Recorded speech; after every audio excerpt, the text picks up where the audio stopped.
Hey everybody, welcome back to another episode of Double Dose of Raw Talk Podcast.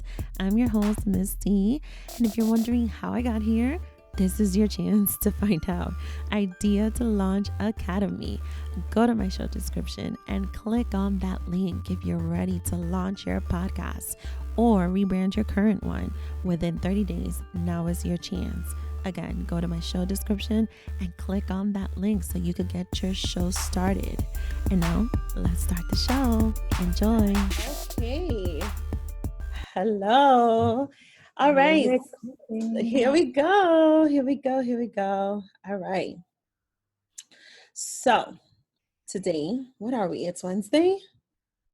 It's Wednesday, April 1st. So, no April Fools because that's not the type of vibe we're in right now.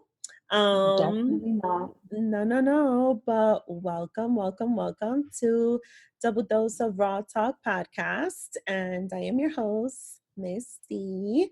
And today we're going to have some, let me not say interesting, more so intriguing discussions, maybe a little debate. And we're going to get right into the life every single one of us citizens are living today. It is the virtual living. And I want to introduce to you my host today. I'm going to call you a co-host because your skills are there. So you're not just a guest, you're a co-host. This is going to be, it's a co-host vibe today. So allow me to introduce to you guys to Captain Kim, and that is the name we're going to introduce her as today. And Captain Kim, tell us a little bit about yourself.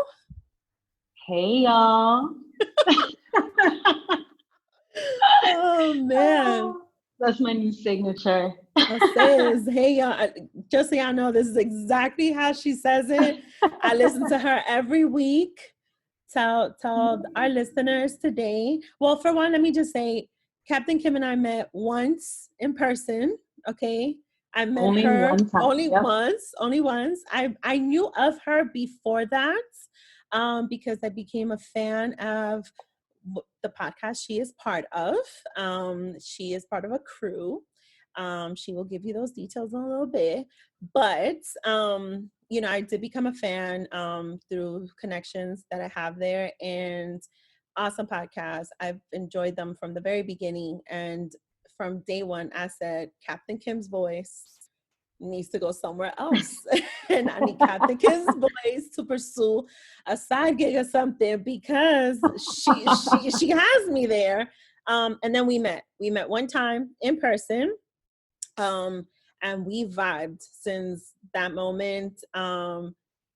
Definitely. It's been a whole vibe. So I'm happy to have her here on the show today to have the rawness discussion we're going to have. But Kim, tell us a little bit about yourself, please. Well, first of all, thank you so much for having me. Yes. I'm so honored, especially because we've only met one time. Yes. We clicked. But it was so much fun and we clicked. It was great.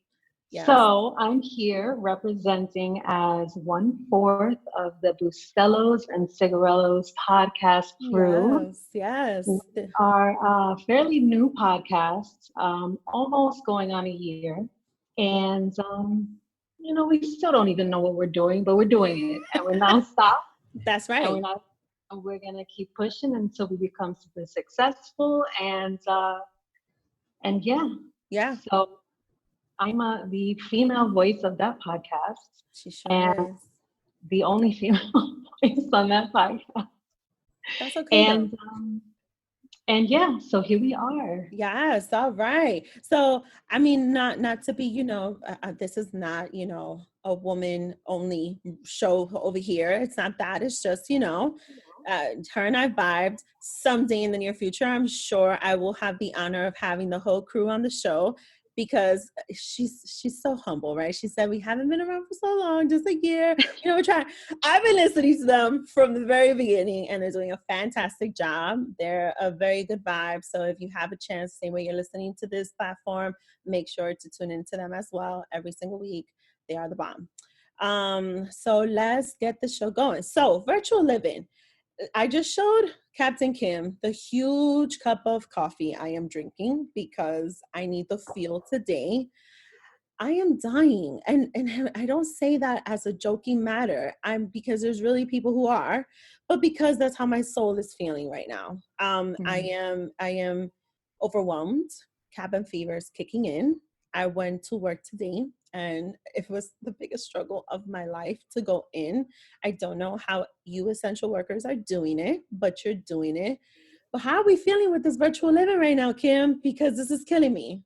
It is. It's killing me too. I mean, you would think that as a society, we would be so used to this because we're always connected and we do everything virtually, like all the time already. Right. But it's like, there's no break in it. No. You know, it is soul crushing. I can say that. Like we're here in New York City, how many days are we now? Since we've officially been shut down, maybe. I honestly lost count. I was talking with a friend yesterday and the question was, how was your weekend? I said, holy shit, the weekend passed. And I had to check my phone. I had to check my phone to see what day of the week I was in. I lost count. I don't know what number we're on. March came and went. Now we're in April. I had to postpone a vacation, which is fine because safety comes first. It's interesting the way you said that because it's true. We've been so virtual for so long and I still don't feel like I've adjusted. And I don't think everyone has adjusted. Like we're able to not just have to go to a studio or to a meeting to have to host a podcast show, right? To have to record. We're able to do it this way. But this is an adjustment, is a learning curve for everyone. And let me just say, this pandemic has made me look semi like a moron in front of my child. Being that I've had to sit here and help him with homework a little bit. Because I'm like, we can talk about that. We can definitely talk about that. I was presented with fractions the other day and I was like, oh, this is not my strength. Let's go back. And I had to relearn the whole damn thing. But the virtual living is definitely soul crushing. I hate to say it this way, but it's interfering. It's interfering a lot. And it's not so much with the virtual living piece, is the times we're in right now. That's what's really the issue. I was on a very crowded train today, and I don't know if it's because the MTA has minimized train service or because people are just not listening to stay home. And I've only been out once a week for the last 3 weeks. So imagine that. But tell me a little bit more. How are we surviving? What are you doing? Give me some tips here because I'm trying. You know what? We're in the same boat. Seriously. I mean, it's hard. Every day is hard. You know, the physical aspect of it, of being cooped up in the apartment. You know, I have 3 children and we're in a New York City apartment. You know, we can't all get our own space. And, you know, when you're on top of each other, especially with little children, they have all this energy they want to expend. And, you know, we can't go to the playground. We can't really leave the building. It's been a little insane. I feel like a judge or a referee every day trying to solve the littlest of problems. Oh my God. All these little things, you know, it builds up. And I try and keep in mind, at least for their sake, like if I'm feeling it, I know they're feeling it. And they're feeling it in ways that they can't express it. Right. So I gotta maintain my peace at all costs right now. So that's meditation, that's really checking in with myself, you know, making sure that my patience doesn't get to that level. You know, taking a deep breath, stepping out of the apartment for a second to throw the garbage out, walking really slowly on my way back. All those little things are so necessary because and with children, and there's so many families out there right now with young children. It's exponentially more difficult. Yes. And I commend you because I only have one, and that in itself drives me crazy when I'm home. And he's very efficient. He's a teenager. So he's doing a lot on his own. It's very little that I'm being asked for help. So kudos to you, because I did not realize you were a referee too. But it does make perfect sense. You know how girls fight. I don't know if you have sisters, but I do. I have a sister, and sadly, I hate to say this, she's 13 years my senior, but I still will fight her like I was not grown. So that's not my proudest moment. But yeah, I have a younger brother, and we were always really close, but we would fight for sure. And the fights were brutal. I mean, I remember one time he threw a whole stapler at my head, and poof. Oh no. Yes, girl. Well, we grew up, South Bronx. So, the stapler. Definitely South Bronx style. Yeah. It wasn't like, oh, let me punch you. It was like, boom, a whole stapler right to my face. So, forehead cut. That's how we did, But my mama did it. She survived it. I could survive this. Right. I gotta remind myself of that. Yeah. Yeah, for sure. It's been done before. Yeah. But maybe not this long. Yeah. I think that's a concern, to be honest. I have raised a concern. And I'm actually happy you said that. It's kind of like, if I'm feeling it, they must be feeling it too. I noticed my kid was actually very quiet yesterday. He was very, very quiet. And I said, oh, shit. Probably argued with one of his friends, or there's gossip going on, or something happened on Snapchat. Somebody sent nudes, because, these kids are sending nudes now. I just found this out. Yeah. Yeah, it's a lot of things you find out when you're at home, virtual learning and teaching. Virtual learning for sure. Learning a whole lot. And I said, what's wrong? Is something wrong with you? He was very quiet. I said, listen, you're going to chill in the house tomorrow. Everybody's downstairs. I'm going to go to work and I'm going to come right back.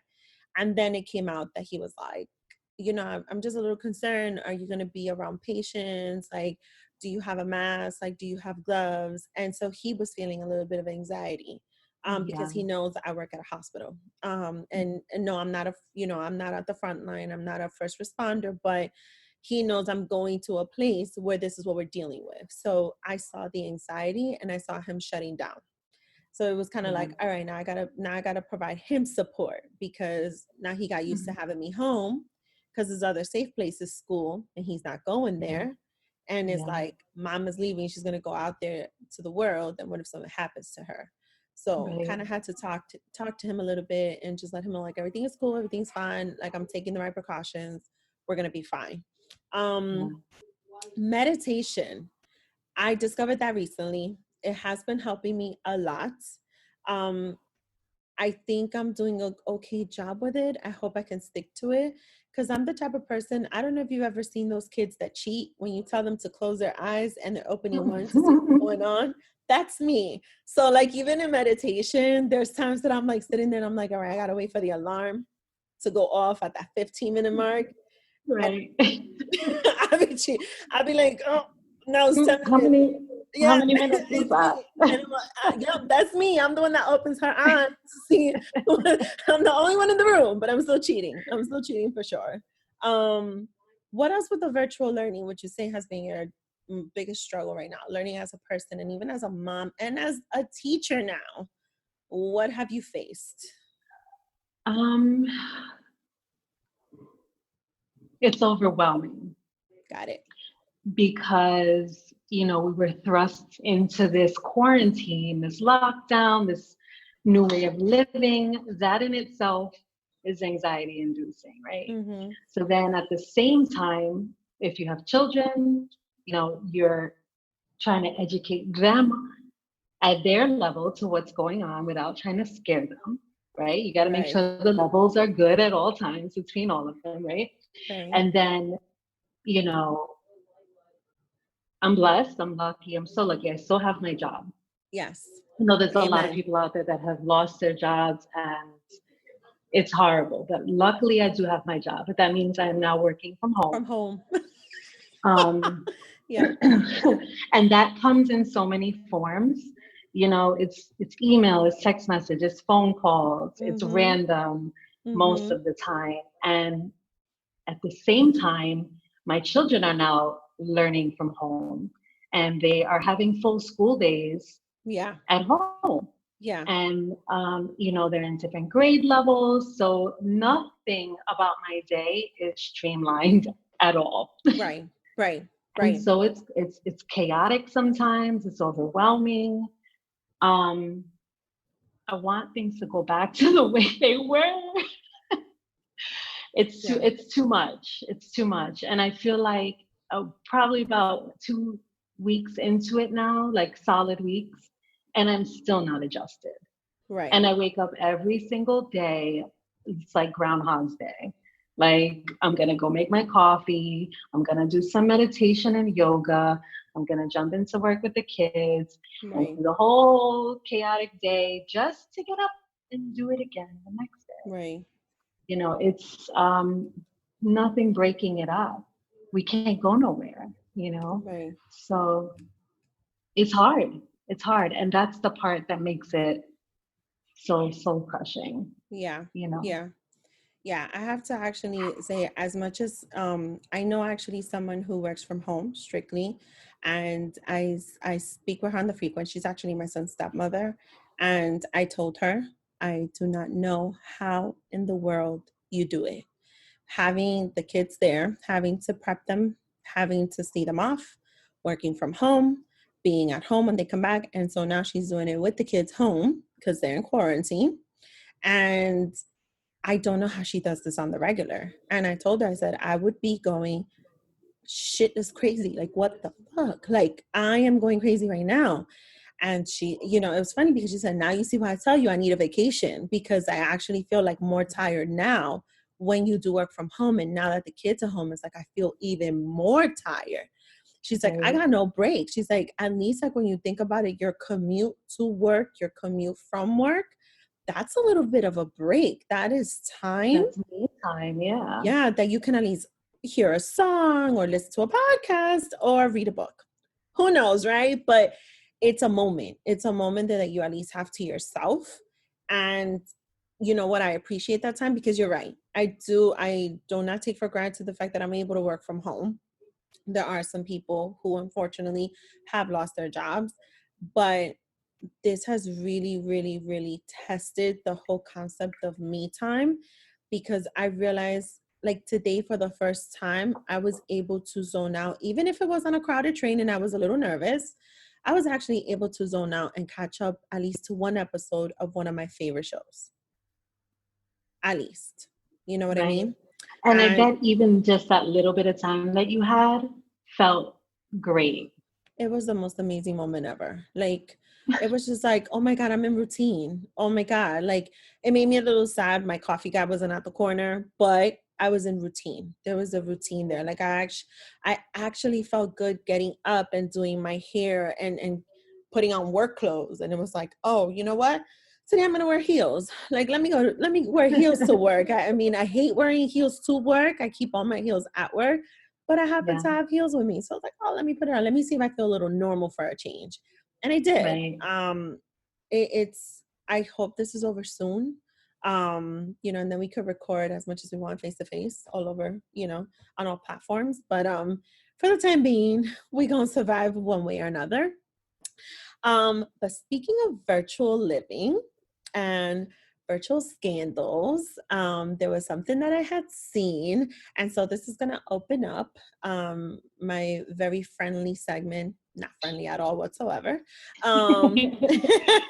As raw as it gets, guys. And I want to shine some lights on one of, she keeps it raw, but most importantly, like, she gave virtual living a whole new life for me. Okay. I've always enjoyed reading her tweets because she's messy with them, but I needed this much dose of life the moment I read it. And I said, you know what? This is why I love her. And this is why I wanted to shine light on her. So if everybody doesn't know who this person is, let me introduce her to you. Miss Maxine Waters. Kim, did you see her most recent tweets? Because she be all over the place. She's on the Shade Room. She's on. That's where I caught her. I caught her on the Shade Room. She's just all over. She felt some type of way. And I want to honor her on the closing of Women's History Month. That's today right. is yes, we closed it out. Look at that. Yes, and she did it on the last day. Okay, she did it on the last day. Well, towards the last days, and she did what a lot of us would want to do. She said what a lot of us would like to say, and she voiced out what a lot of us are thinking. And so Miss Maxine Waters went on her Twitter rant and she addressed that orange filthy man. And she said, "Trump, you incompetent idiot." She opened up that tweet just like that.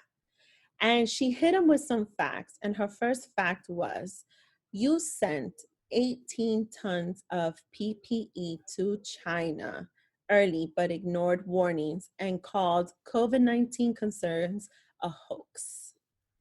And she addressed them. Let me correct that. It's PPE, not PPE. It's PPE. For those who don't know what that is the protective equipment that all our frontline first responders should be wearing to maintain their health.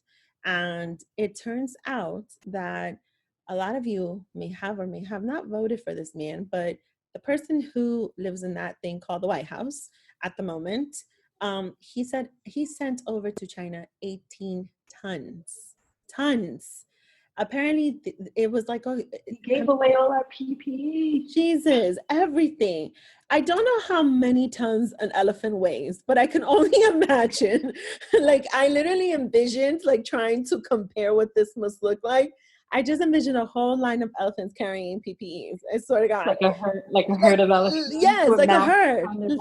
Yeah, I mean, it's like you sent it over there to save the day, but who's saving us? And I wanted to acknowledge her on the closing of Women's History Month, but also to talk about the shit show that this mess has been with this so-called leader that we have who's supposed to lead this country, who's supposed to protect us.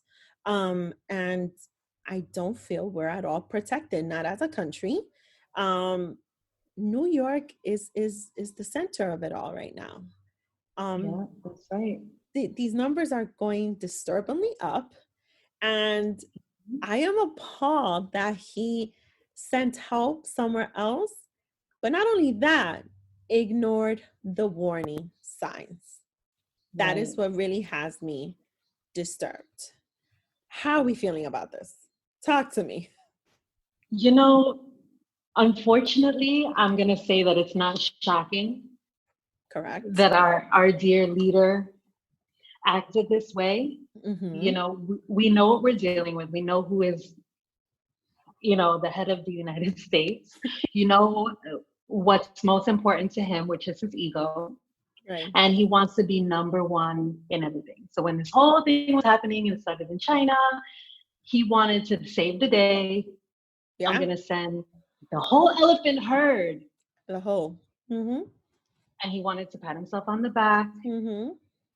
And he also thinks he's invincible. Yeah. So he's like, oh, it's not that bad. It's not that bad. Mm-hmm. And now here we go. Yeah. It's here. Yeah. And he stuck his foot up his ass. Yeah, he sure did. Very. And I believe what did he tweet? He had tweeted something. Oh, his ratings. He tweeted about his TV ratings. They're going up. His TV ratings are going up. Yeah, he has no concern for the COVID-19 numbers going up, but he sure is happy his TV ratings have gone up. That's what he's happy about. I am very concerned that a huge part of this country is going to remain blind, and they're going to make yet another mistake when it comes to election time. I'm very concerned that our youth that's able to vote is not really paying attention to what's going on. And I'm even more so concerned that because he makes a light of certain situations, that the younger generation is going to also make light of it. I'm a little bit concerned at that. Right. And not take it as serious as it needs to be taken. Absolutely. Correct. I am. Yeah. I fear. I saw that I don't know if you heard about, I'm sure you've heard about the virtual DJ parties going on Instagram Live. D Nice, I don't know if you heard of him. So for those who don't know, D Nice is out from the Bronx, and he's one of the originators of hip hop. So BX on that one. But he did the club quarantine, right? And it was a beautiful thing to see. And I read up on this, like, I think it was like 2 days later, because I did join the party. It was the bomb. Michelle Obama came on board to view his live, and they were able to get, I believe it was like 50,000 people to register to vote while the party was going on. So in case y'all don't know, I'm a Michelle Obama fan. I read her book, hard copy, and then I heard it on Audible. Becoming, everybody should read that at some point in your life. Forever My First Lady. But she did that with him. And that moment, learning that they did that gave me just a little bit of hope that maybe we do have some form of saving grace during election time, and that we're going to be able to get this man out of office. I think what has happened to us and what is happening to us right now is atrocious. And I'm concerned for our lives. I'm really concerned for our lives. Call me dramatic. No, as you should be. I think we all should be. And I think part of the problem is our leader himself at the very beginning basically said, it ain't that serious. Nothing. We're gonna be all right. It ain't that serious. Yeah. So a lot of people started off on that wave too, and there's a lot of people that still are on that wave, and they feel as though it's not going to affect them. Therefore, we're good. Yeah. But unfortunately, too many people are ignoring the rules. Yeah. People are not living virtually. They're still going about their daily lives, taking their jogs out in Central Park, congregating in the playgrounds. This is way too many people not following the rules. Yeah. Have you been directly affected by like the changes around you? Like, have you felt it at all? Absolutely. I have gone out strictly just to visit the supermarket or the pharmacy. Right. And in those instances, absolutely. There have been what a lot of places are doing now is that they're shutting their stores down and only allowing a certain number of customers inside at a time. Got it. So that once you're in the supermarket, and I don't know if you've experienced this in the Bronx either, but there's a huge supermarket by me here, and they're only letting 20 people in at a time. Got it. And so everyone is lined up outside. And then the lines are extremely long because people are trying to separate themselves from the people in front of them and the people behind them. So that has definitely been the same thing at the pharmacies. That has been like the most major thing that's impacted me. Instead of running to the store for 10 minutes, it turns into 2 hours. Yeah. Because of the wait time. Yeah. I definitely experienced that, the wait time. I did. Yesterday I did run to pick up some vegetables for dinner, and I ran over to one of the local shops around here, and the pharmacy, there's a pharmacy right next to it, and I literally witnessed a huge sign on the door saying for everyone waiting for their medications, they have to stand outside. They don't let them inside, to wait 8 feet apart. And literally the pharmacist comes out, hangs up the bag outside the door. First, like, they don't want no interactions whatsoever. And then they have this little thing there for any like co-payments, like for it to be swiped immediately, but they don't want the interaction. And I appreciate that type of precaution. Same thing with the supermarkets. I have to agree. I've seen a lot. Honestly, I see it very organized right now, and I think that they should keep it that way for sure. I do appreciate when a voice, whether it's Maxine Waters or anyone else, does speak up. I definitely appreciate it when it's a very powerful woman to do so. And I think, like anyone else who's doing wrong or choosing not to do right, I'm going to safely say, I think you need to call them out on it. I absolutely think you need to put them on the spot. Have you felt at all any trouble with that, as far as like the working from home piece, like it being understood, or something that was mostly advocated for from whether it's people you know or even for yourself? Because I do feel that was very much so advocated for my office. And I do appreciate that opportunity to be able to work from home, and given that option. So I was just wondering if like everyone is feeling that, or how has your experience been as far as that decision goes? So fortunately, I love my job. I love Great. my place of Beautiful. employment.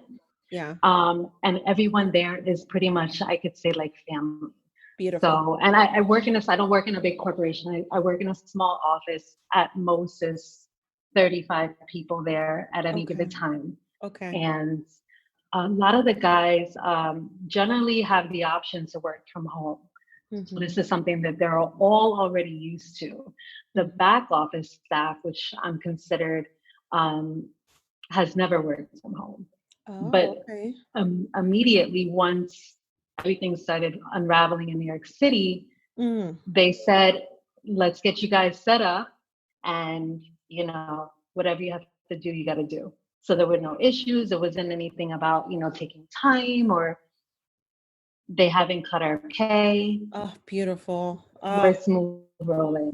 yeah, yeah. So Same over here. I'm so grateful, and I know that it's not that way for so many people. So Yeah.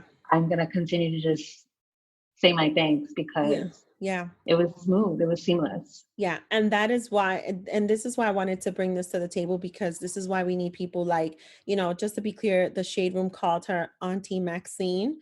So this is why I wanted to shine light on Auntie Maxine, because she did not hold back. She is letting him have it. And this is what we need with a lot of the public figures. We need people to still come at him, to still read him his rights, or just read him, whatever. Mhm. They need to put him in his place. They need to let him know what he has done wrong. I feel, is just not taking ownership, and whether I like him or not, whether I voted for him or not, just take ownership for your faults and like answer to your people. That's all this Right, really is about. Answer to your right, people, answer to your country. um right, Figure out a plan, figure out something to help everyone, because everyone is trying. I work for a health system, I work for a hospital. The leaders are trying, they're trying to meet the needs of the staff. They're trying to help the right, staff. We're really making our efforts so that they could provide the appropriate care, and safe care. They're trying to meet the needs of staff, but they can only do that as long as the country is providing the things that we need. right, When it comes right, to equipment like ventilators, or again, the PPE, it's just right. essential. So yeah, I wanted to get into, as raw as it gets, shining some light on Auntie Maxine, because she definitely let him have it. She gives me life. I love her to pieces. It is never a dull moment reading her tweets. She always got something smart to say. So Hmm. just go on Twitter and find her, because if you need a little bit of Find her. if you need a little bit of entertainment, she is the one. She does it so eloquently. She does it so classy, and she Yes, does it with classy the would be the word for facts. sure. Yeah, she gives it to him with facts, and that's what I love about her. Um, Everybody has an opinion. Everybody could say what they want to say. Personally, again, this is not a show against men. I could sit there and watch a whole hour of men debating men. But when a woman comes to the platform and she speaks up and she says what she needs to say, whether it's Maxine or even Camila is another one that Hmm. gives me life on what she says. These are potential female leaders. They are leaders who could really step up and step in and potentially someday run this entire country. And so this is the type of voice we need. And it's the type of voice I wanted to acknowledge and not skip a beat on Women's History Month. It has definitely been, I think, a little bit disruptive, just a tiny bit, with A all that's, tiny bit. yeah, just a tiny bit with everything that's been going on. I had a whole thing in mind of how I wanted to shine light, especially on the show, me being a quote unquote one woman show. But with everything going on, it's been a little difficult to do that. And I didn't want to forget this moment, this pandemic of what we're living in 2020. Um, So this is why I wanted to bring her to the table. Just out of curiosity, is there anyone you would like to acknowledge for Women's History Month, or anyone that, you know, put you in tune for a little second, like Maxine put me in tune? You know, with COVID and everything we're living right now, I've definitely gotten distracted. And I can't say, aside from, you know, the Maxine Waters piece and things like that, that stirred a little bit of controversy and brought attention Yep. to, you know, the man in office. I haven't really like sat in the whole Women's History Month theme of things. We actually tried on Bustelos and Cigarillos. We tried to bring that piece into one of our in-person podcasts that we were able to record at the very beginning of the month of March. But our guys are just so silly. We couldn't stay on that topic. I was actually trying to like talk about Tyra Banks a little bit. Oh, Tyra. I was trying to talk about Tyra. Just because, you know, she's kind of done things all over the place. Yeah. And, you know, she was like the ugly duckling story, you know, with growing up in childhood, and she was super, super thin, and, you know, then she becomes a supermodel. You know? And then she becomes the empowering supermodel when she did her show. Yes. And she had a talk show. Yes. She had her baby. She had her baby, Yeah. And she was one of the first, when we were kind of making that turn from like skinny to curvy and accepting our body weight. She was one of the first. I'll never forget that picture of her on the beach.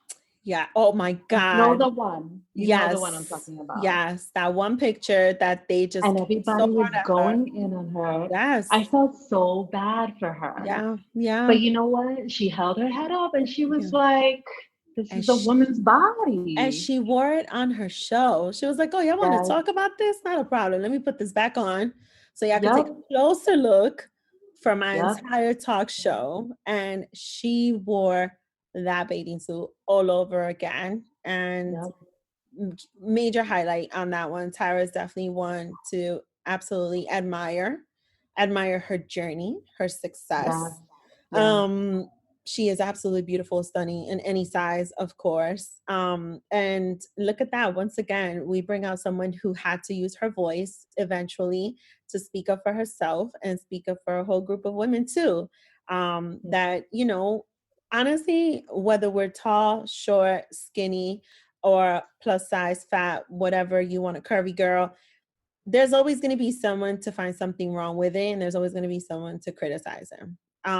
The whole objective though is that you just don't stay quiet on it. You voice it out, you know, you say what you got to say, and you don't let anybody put you down, especially not when it comes to your opinion, or most importantly, to your truth. Tyra has a lot of truth to her whole story. And definitely one of the things that I admire her for doing is when she decided and she chose to have her baby. Could nobody tell her nothing? You know what I mean? She did it her way. And, you know, as a single mom myself, you know, sometimes, you know, it is a choice. Sometimes it's not, but you get scrutiny sometimes here and there. So I commend her for that, you know, for just stepping up and stepping in and not caring what anybody has to say. But thank you for bringing up Tyra on that one. She definitely goes down in Women's History Month for sure. Oh, no, I like that. See, I knew I had to ask you that question. I knew I love me some Tyra Banks. We got the same forehead. Girl, let's not talk about forehead. Ooh. Girl, I don't know. Oh, that's why I don't know if you noticed, my signature style is always to the side because I feel like I decrease the right. It's all in the little angle. You know, there's an angle here, so I have to, girl. The forehead is all over. So there we go. 2 strong, beautiful women to acknowledge for Women's History Month. And such an interesting, little segue right there. The fact that, as a single mother and her just choosing to become a mom. I want to go right into our segment for Double or Nothing, because there is nothing in the double dose of raw talk that we do not do without a double. And so this segment, I always want to give you're my co-host today. I always want to give my co-host the opportunity to rant it out if they have anything they want to rant out, because I sure have something to rant about. I always do.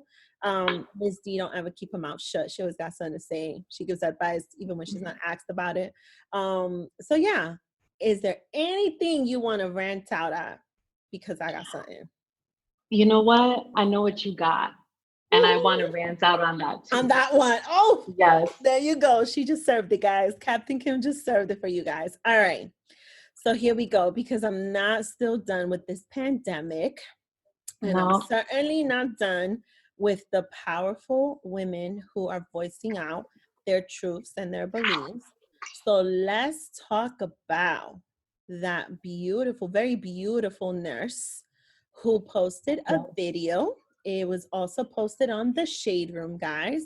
Yes, I listen, I keep the notifications on the Shade Room because they always got something fun to say. And sometimes that is my form of finding something to laugh with and finding something to smile about sometimes. And then some juicy conversation over some gossip, you never know. But they gave me a good one. They gave me a good dose of reality, of motherhood, of womanhood, of having a voice. This beautiful nurse, she went on her, I guess it was like her personal, what was it, like her personal Instagram, I think it was. I believe it was her Instagram, yeah. It was her Instagram, and she posted a video of herself.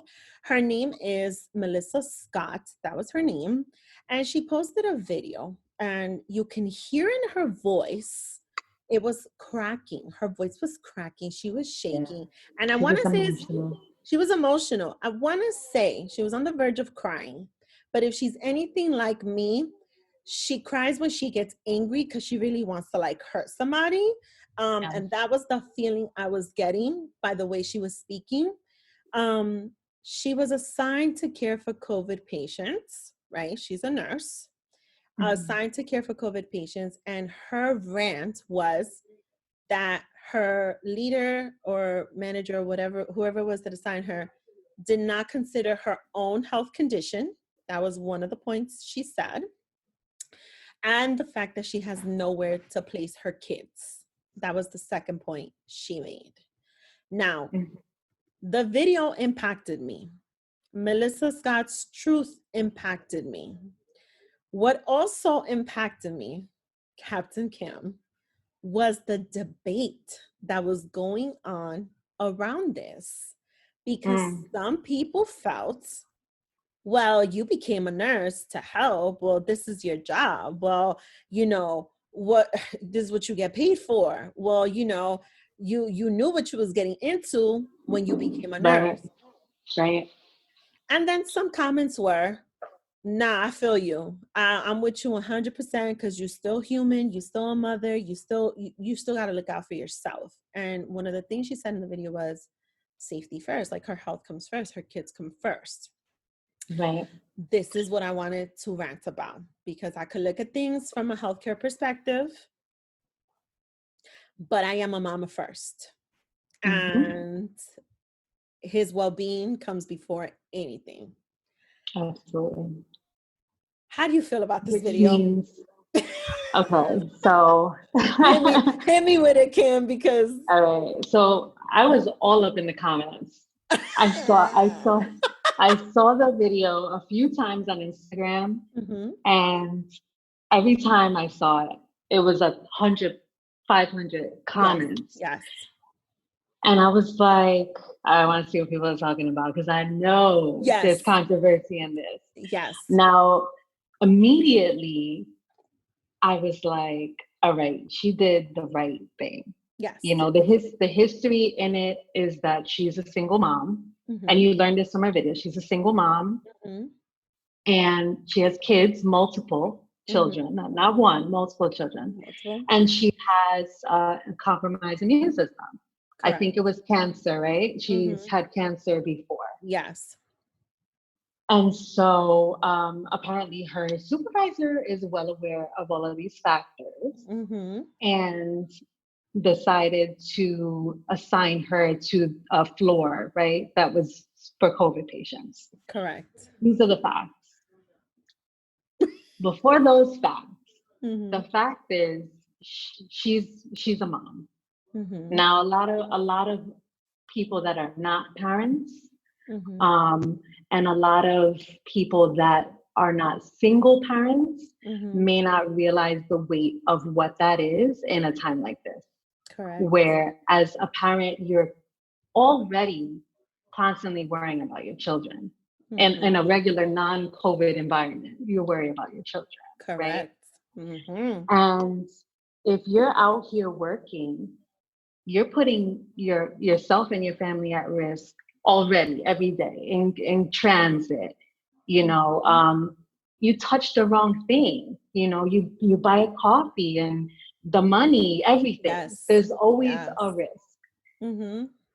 But to be placed in like the center of all of that, right, with having children, yes, that's in the back of your mind, and then surviving cancer 3 times,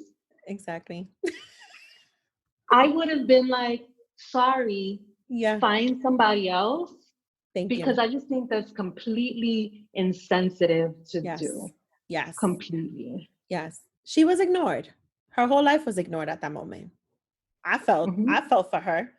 I felt like she has no obligation as a staff member to disclose to you what health conditions she has or what her issues are with her kids, but she clearly has shared that with you, whether she felt she could turn to you as her leader or a confidant or even a mentor.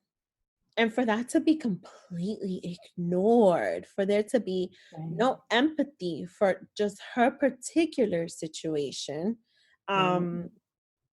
it was I felt for her in the sense that I felt it was a slap in the face to her. Because at no point in that video did I hear her say, I'm not taking care of nobody. That's not what she was saying, you know. But, you know, where do we draw the line though? Like where do we safely, you know, not only safely, but so confidently draw a line, you know, regardless of what our position is, to be able to say no to something, to be able to say, that is not conducive to what my life is. That is not conducive to my needs, you know, to what I also have at home. You know what I'm saying? Like first of all, if I had the ability to, I would love to meet her and hug her and give her a round of applause because she stuck by what she believed in, and she blatantly said she quit. She wasn't going to have it. No one way, shape, or form. It just was not going to roll with her. And I commend her for that. But also, even to feel like she was between, between a rock and a hard place? There you go, a rock and a hard place. You know what I was thinking? The one in Spanish. My mama always used to say, the one in Spanish. I'm going to say it for y'all. Y'all want to translate? Entre la espada y la pared. That one. I was thinking of that one. It's the same meaning, guys. She had to quit. She felt the need to quit her job because that was her own, I guess she thought that was her only choice, or that was the only choice given to her. Right. Now, for the people that were saying and brought up this whole oath, right? And I wanted to Google that. Thank you for doing that. And see if I'm doing it now. No, because I was at work today and I spoke to 2 of my nurses. And one of them, I'm not going to say her name at all, but one of them said, we don't take an oath like doctors do. And I said, oh, okay. But I still felt like maybe I need to do a little bit more digging. But I don't think in all my years in healthcare, like did I ever hear about nursing taking an actual oath like doctors do. I was never aware of that. Right. And I've heard of it before, and I'm sorry, I'm just messing up my entire technology setup Nah, over it's here. okay. We virtual living right now, guys. We're doing the best of our abilities. Yes, we are. With Sure my are. Wi-Fi not be so shaky. So yeah, I was familiar with the oath because I know some nurses. I'm sure every single person in this world knows a nurse personally. Yes. There's so many of them. Correct. And so yes, I've seen some of them graduate, and they all have mentioned, taking the oath. Right. And some of them kind of refer to that as like their graduation, like they're gearing up to take the oath. Okay. So it seems like it's a pretty big thing. Okay. Right. And I think it's called the Florence Nightingale's Pledge. Oh, this is interesting. We're about to guide y'all through all of this right now. Here's some more women's history for you. There is. Y'all do know nursing has always been like predominantly female. So it's good old Wikipedia. It's bound to be, an issue that, whether it's Women's History Month or even a one-woman show, we're going to talk about it one way or another. The Florence Nightingale Pledge. Yes. Ooh, this just gave me chills.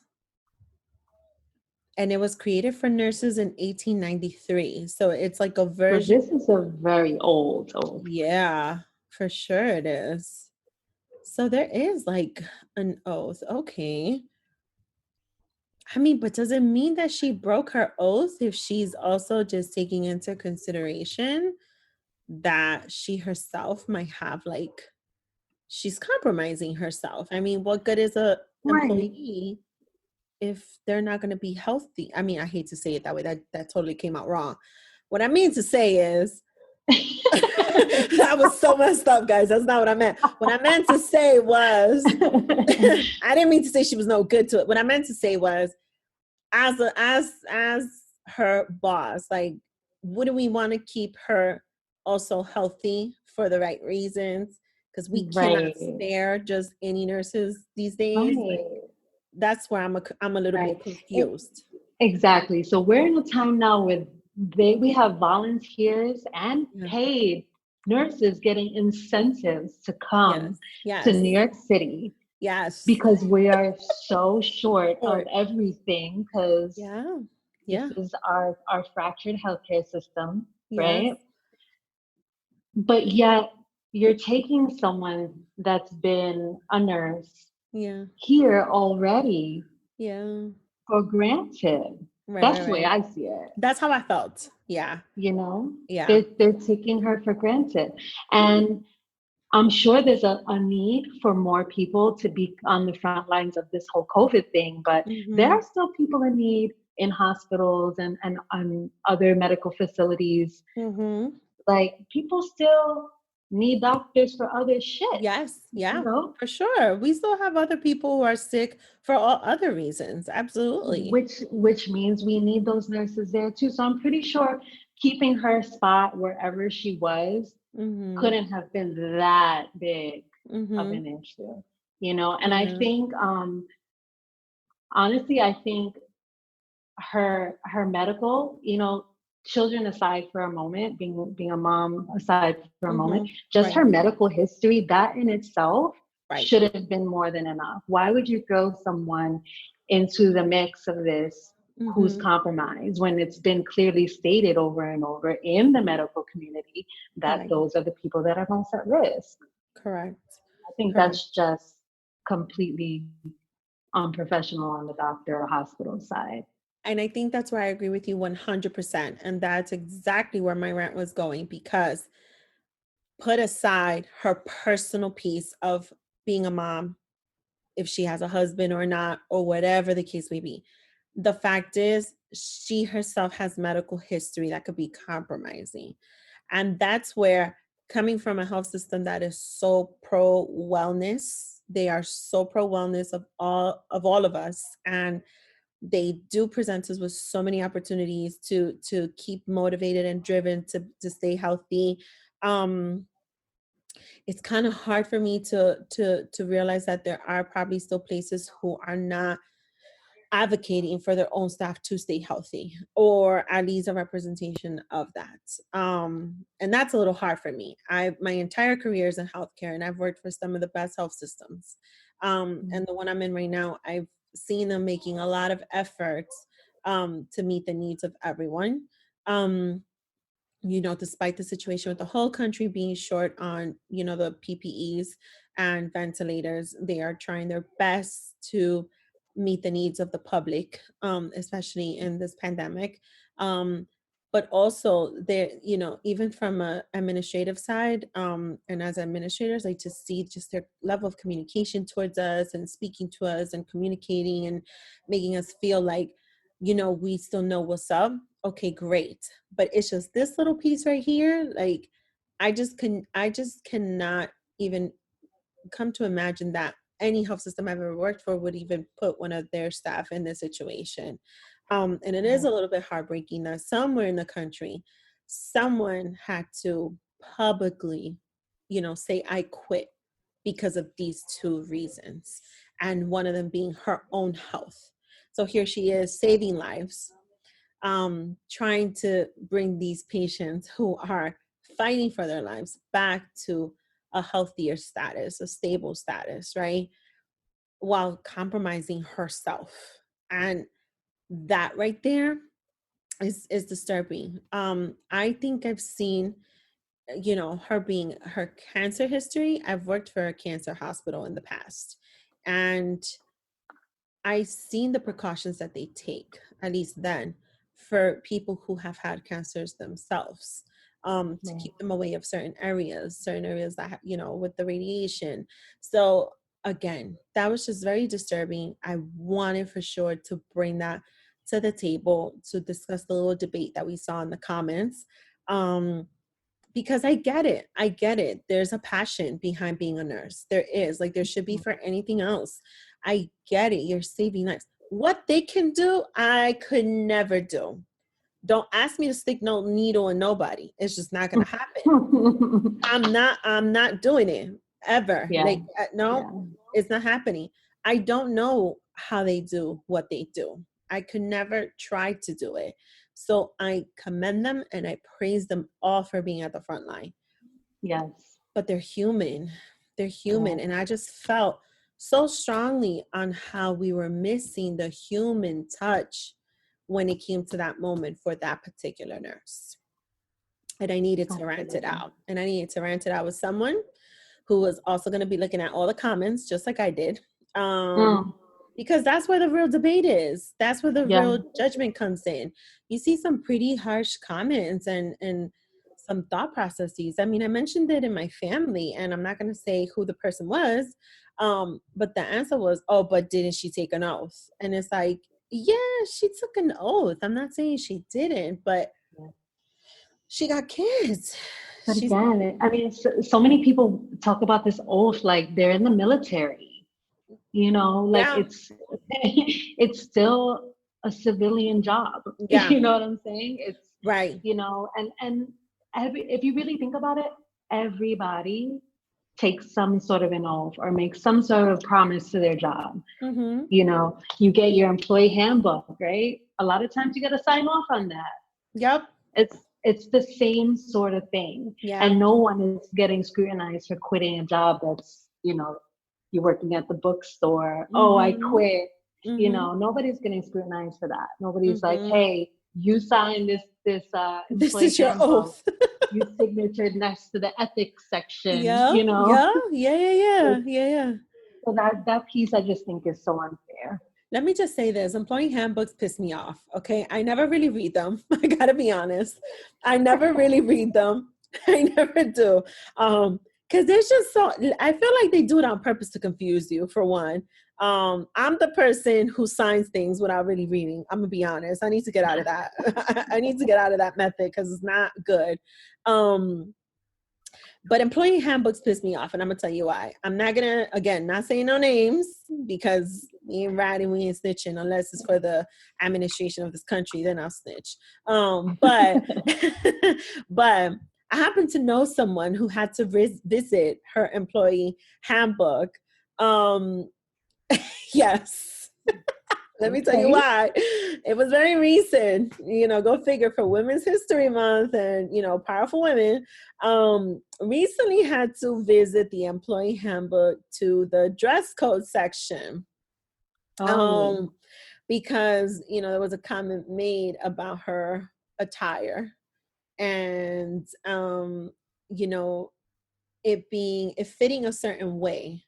And it kind of stayed with me, and clearly that's why I'm talking about it now that we brought up employee handbook, because damn, this is gonna be the double or nothing. You see, this is why I can't think of these things. Just let it out. I'm gonna let it out. That's it.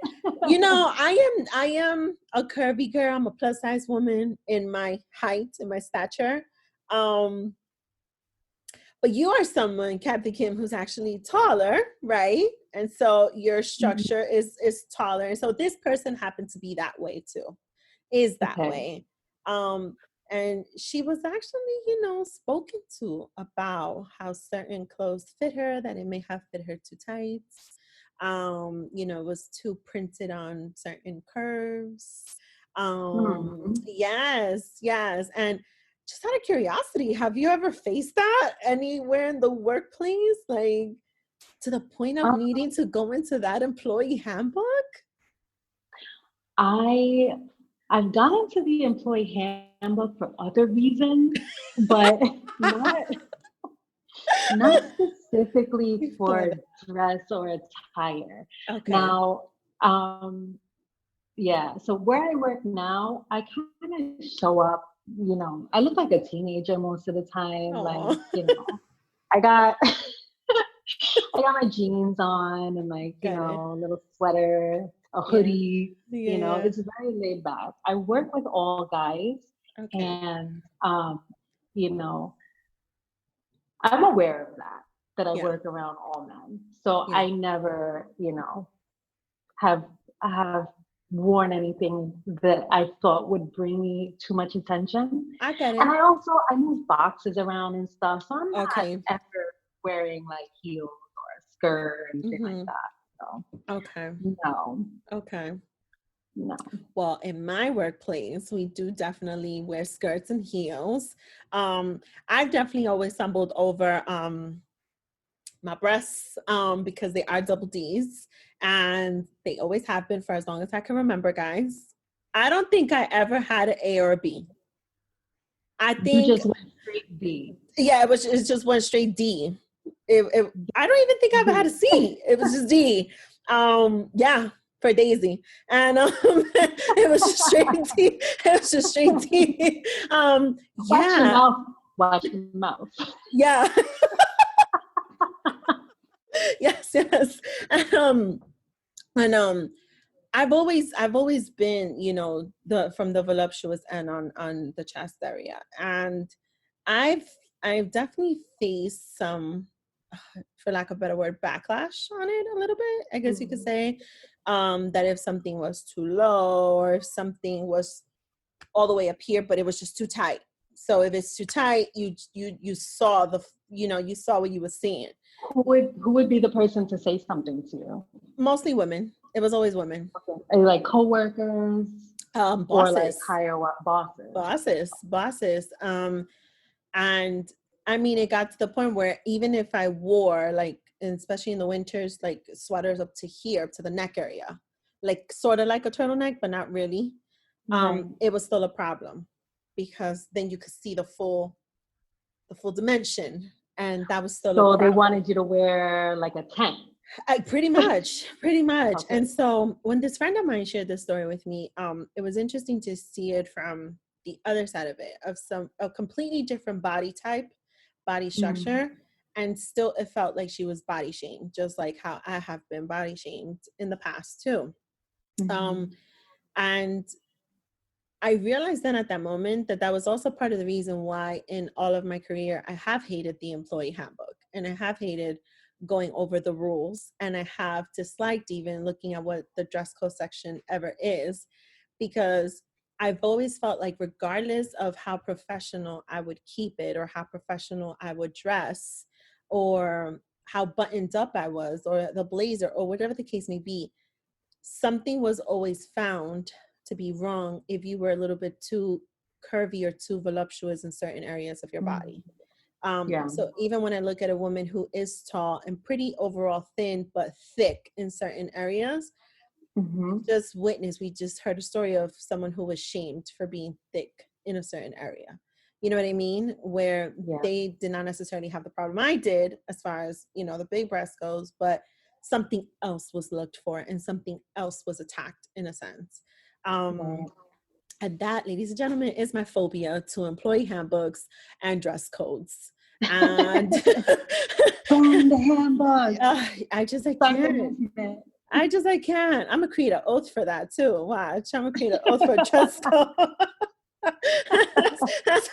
that's what this pandemic is gonna lead me to do. I'm gonna create a whole new oath. You know, I say that to the point of just, again, Women's History Month and thinking of powerful women and thinking of women empowerment. I questioned if in fact it is something that really does exist. I think that, and I said this in my last episode, a lot of people do preach it. They say it, but they don't necessarily live up to it. I am 34. Oh, you see, this pandemic almost made me forget my age. She's like, how many years has it been? Hold on. I think I just had a birthday. I'm 34, and I think I'm seeing a lot of powerful women, but I don't know if I'm seeing any more of the women empowerment. And I don't know if that makes sense. It may or may not. I think I know what you're saying. Yeah. I feel like the shift went from empowering other women, right? Because I think that's how women's empowerment was visioned, as women empowering other women, right? Right. I think the shift kind of went to now, how do you empower yourself as a woman? So it kind of shifted inward.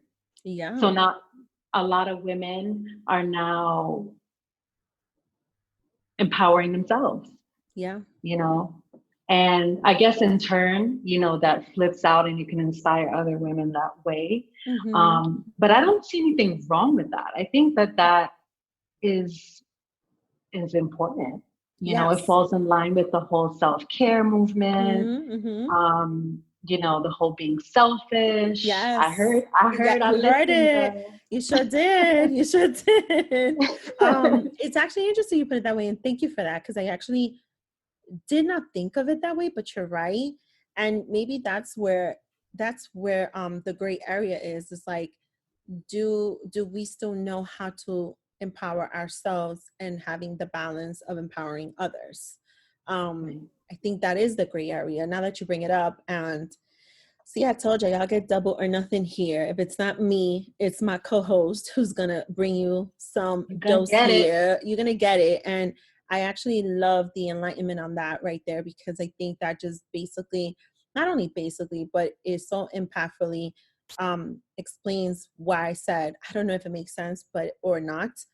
I think that's the piece that does make sense. You're right. I've definitely personally taken a shift to continue to empower myself, and still trying to find the balance and not forget to continue to empower my fellow strong women. Actually, and you know, again, transparently, because Ms. Deep keeps it always raw, I posted a video of myself singing to Whitney Houston's song. Yes, girl, I did. And yeah, and what was crazy was I did that right after we had a conversation last night. And I did that because it was just such a healthy conversation. And it was just a healthy conversation. It was like, I felt like you understood everything that I was saying. And as crazy as this may sound, I do talk to my friends all day, every day, right? Working from home. But it's always nice when you get to talk to others who you can be so in tune with, and you don't necessarily have to do it every single day. And yesterday's dose of conversation was exactly what was needed. And I instantly was like, oh, I said, I'm on a whole vibe right now. I need to listen to some powerful songs. And Whitney came on, guys. And I had to, you know, I've been staying away from Snapchat, but I had to do it. I had to do it. And I had to make homage to that conversation. I had to make homage to feeling powerful, and to the fact that you made me feel empowered in that conversation. And it was healthy. It was a very healthy conversation, and it was much needed. And that's the type of vibe we need to keep up. It's the type of circle you need to keep in your life. No, absolutely. And I want to say, you know, like, that's humbling for me for you to say that, you know, and I feel equally the same way. You know, sometimes it's just a vibe with someone. Like you said in the beginning, we've only met each other once. This is probably this our Zoom chat is our second face-to-face encounter. Yes, it is. I kid you not, guys. I kid you not. Second time we see each other. And you know what? I'm completely comfortable. Like, like you're the homie right now. Yes. Yeah, I legit, like, I've been calling her Captain Kim because that's how I know her and I respect her, because we got to put respect on her name. You know, that's right. Absolutely. But I know I can easily just go and send her a quick message and just be like, Kim, with like 20 eyes in the middle. And that's exactly how I message her. I put, it's a K and an M and like 20 eyes right in the middle. But I know I actually did feel from day one that I could go to her, and it's been something has been created. I am equally humble as you are with this whole, you know, vibe that we have going, whether it's intuitive or just natural, and even to a sense very holistic in a way.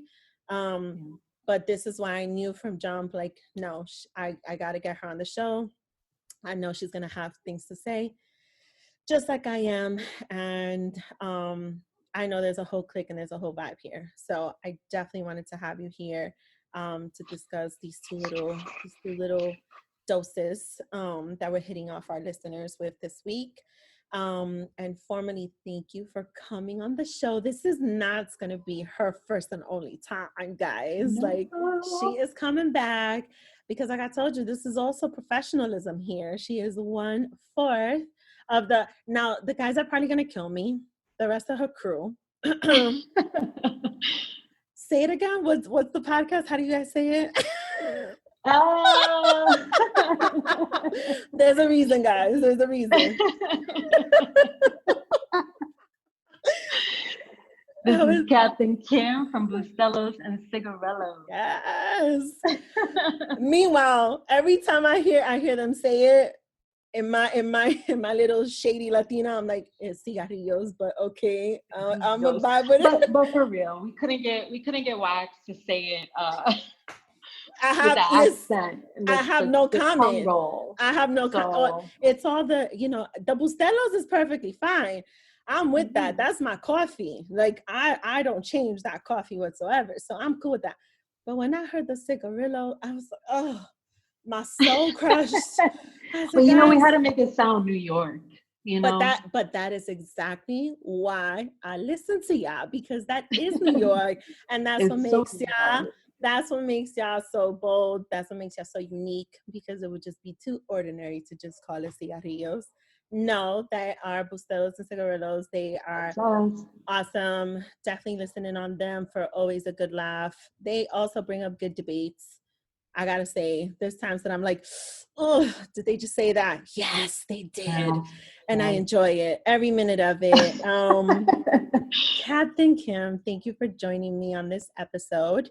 Thank you for having me. Always open door here, and welcome on Double Dose of Raw Talk podcast with your host, Miss D. And soon come, she will be back, Captain Kim and the rest of the crew. You guys have tuned in on another week of Double Dose of Our Talk episode. I hope you've enjoyed. I hope it was your dose that you needed this week, double or nothing.